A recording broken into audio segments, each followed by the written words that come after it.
In October 2008, in the middle of the worst financial crisis since the Great Depression, a document appeared on the internet. 9 pages long. Written by someone called Satoshi Nakamoto. Titled simply, Bitcoin, a peer-to-peer electronic cash system. Nobody knew who Satoshi Nakamoto was. Nobody still does. The document proposed something that had never existed before. A form of money that required no bank, no government, no central authority of any kind. A currency that could move between two people anywhere on Earth, instantly, without anyone's permission.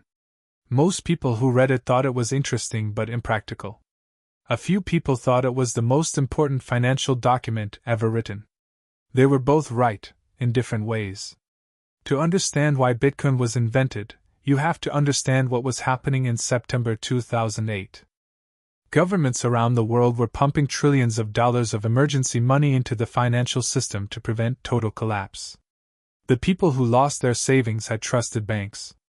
The banks had gambled with that trust and lost. And when they lost, governments bailed them out with taxpayer money, the money of the very people the banks had failed. Satoshi Nakamoto was watching all of this. And embedded in the very first block of Bitcoin ever created, what is called the Genesis block, is a message. A headline from the London Times, dated January 3, 2009. It reads, Chancellor on brink of second bailout for banks. This was not an accident. It was a statement. Bitcoin was not just a technology. It was an argument. An argument that the financial system, built on trust in institutions that had proven themselves untrustworthy. But who was Satoshi Nakamoto? This is where the story becomes one of the strangest mysteries in modern history. The name is Japanese. The writing is in perfect English. The white paper, the 9-page document, shows a level of expertise in cryptography, computer science, and economics that suggests not just one person, but possibly a team. The time zone of Satoshi's online activity suggests someone based in Europe or the American East Coast. But nobody knows. And then, in December 2010, Satoshi sent a final message to the development community, handed over control of the project, and disappeared. Never heard from again. Before disappearing, Satoshi had mined approximately 1 million Bitcoin in the early days of the network. At Bitcoin's peak price in 2021, those coins were worth approximately $69 billion. They have never been moved. They sit in wallets that haven't been touched since 2009. If Satoshi is still alive and still holds those keys, they are one of the wealthiest people on Earth, and no one knows who they are. Now let's understand what Bitcoin actually is. Because most people have heard the word without understanding the thing. Before Bitcoin, digital money had one fundamental problem. If I send you a digital file, a photo, a document, a music file, I can keep a copy. I give you the file and I still have it. This is fine for documents. It is catastrophic for money. If digital money works the same way, I can spend the same coin in 2 places simultaneously.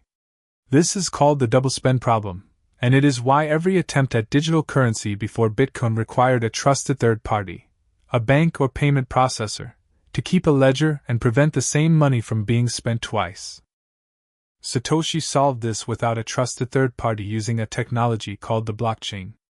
Instead of one central ledger controlled by one institution, Bitcoin uses a distributed ledger, a record of every transaction ever made, copied identically across thousands of computers around the world simultaneously. Every 10 minutes, a new block of transactions is added to this chain. Every computer on the network verifies it. No single computer controls it. No single institution can change it. To add a fraudulent transaction, you would need to control more than half of all the computing power on the entire network simultaneously. As the network grows, this becomes effectively impossible.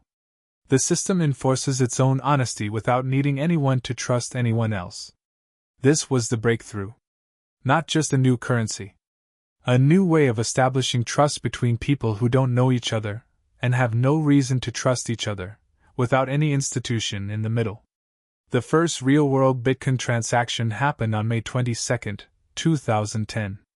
A programmer named Laszlo Hanyecz paid 10,000 Bitcoin for 2 pizzas. At the time, those Bitcoin were worth roughly $40. At Bitcoin's 2021 peak, they would have been worth approximately $690 million. May 22nd is now celebrated in the cryptocurrency world as Bitcoin Pizza Day, the most expensive pizza purchase in history.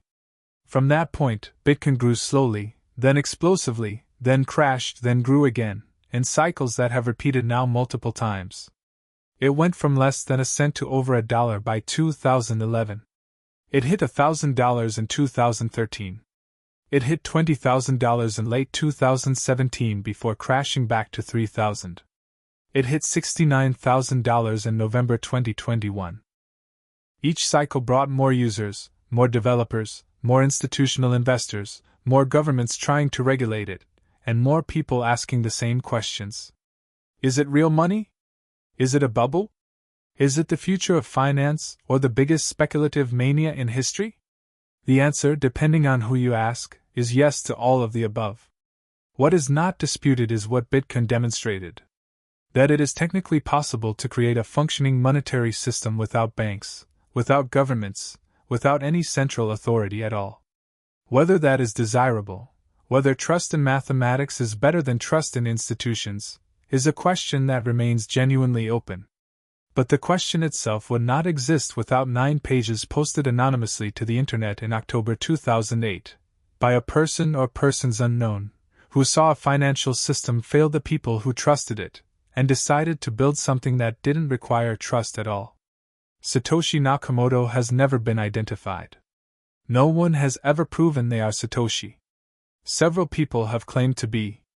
None have provided convincing proof. The million Bitcoins sit unmoved in wallets that haven't been touched in 15 years. The money exists. The inventor does not, at least not in any way the world can see. That is either the most carefully constructed act of financial anonymity in history, or it is something stranger still. We may never know which.